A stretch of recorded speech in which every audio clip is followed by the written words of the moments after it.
Pozdrav prijatelji! Još od vremena faraona i starih Rimljana mješavina meda i oraha smatrala se darom bogova. U starom Egiptu koristili za jačanje tijela i duha, a rimski vojnici su je jeli prije bitke da im vrati snagu i bistar um. Hiljadama godina kasnije ovaj prirodni preparat dalje čuva reputaciju najjednostavnijeg, najmoćnijeg lijeka iz prirode. Danas ćemo otkriti zašto jedna kašika dnevno ove zlatne smjese može pokrenuti regeneraciju cijelog tijela i uma. A za početak, dakle, samo 2 sastojka, vrijeme je da pravimo našu smjesu, a prije toga obraćamo jednu jako zanimljivu temu, zašto i kako je otkriti da li je med pravi i kako prepoznati lažni med. To je jako bitno jer bez pravog meda nema ništa. Krenut ćemo s par nekih testova koji su jako jednostavni i koji svi mi možemo raditi. Prvi test je jedan od starih trikova. Pogledaj kako se med ponaša na kašiki. Pravi med curi polako u jednom neprekidnom oazu kao da se vuče.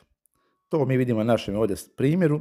Lažni med koji je pomiješan sa šećernim sirupom prekida tok, kaplje i raspada se jer ima previše vode i sirupa. Zato uvijek gledaj da med bude gust, težak, da miris podsjeća na biljke od kojih poče, to je znak da je med pravi. Drugi test, također test naši stari, takozvani vatra test. Dakle, drugi test koji koristi i pola naših djedova jeste test vatre.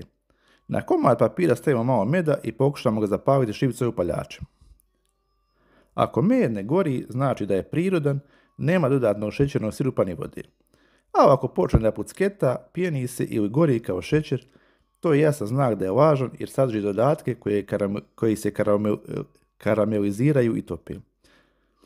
Pravi med je gust, ostaje stabilan, baš zato ga zovu tečno zlato. To ćemo mi sad na ovom jedinstvenom primjeru primijetiti, da ako je papir oko meda gori, kada se ugasi i malo puhnemo, da vidimo šta će nam ostati, ostaje nam med koji nije izgorio, to ćemo pokazati tako što ćemo ga dirnuti prstom i primijetit ćemo da je ostalo jedinstvena i da je tekstura postala potpuno ista. To vidimo na ovom našem primjeru i u principu još jedan dokaz da ovaj med pravi. Vrijeme je da pređemo na treći test, a to je možda najpoznatiji test, takozvani test vode. U čašu hladne vode spustimo jednu kašiku meda i samo posmatramo šta se dešava. Pravi med će polako pasti na dno čaše, zadržati oboj kao gusta zlatna traka. Lažni med i onaj razblažen sa sirupom odmah će rastvoriti u vodi i nestati jer sadrži mnogo vode i šećera. Zato pravi med uvijek prepoznaš po gustini, po načinu na koji tone, kao tečno zlato koje ne gubi svoju formu. A sada malo orasima. U ovome čudu prirode imamo na svakom našem brdu.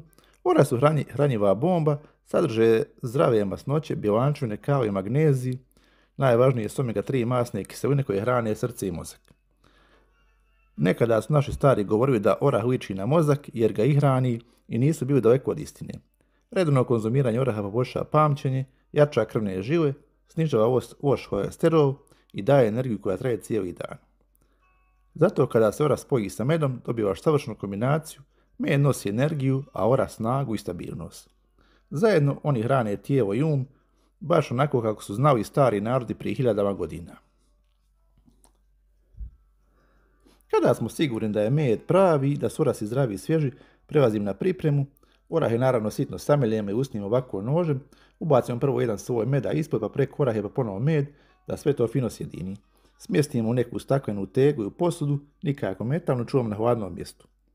Ova smjes je odlična za krv, za srce i krvne žile, također poznat je kao poznati afrodizijak, drugo za mozak i pamćenje, za energiju i imunitet, za kosti i probavu.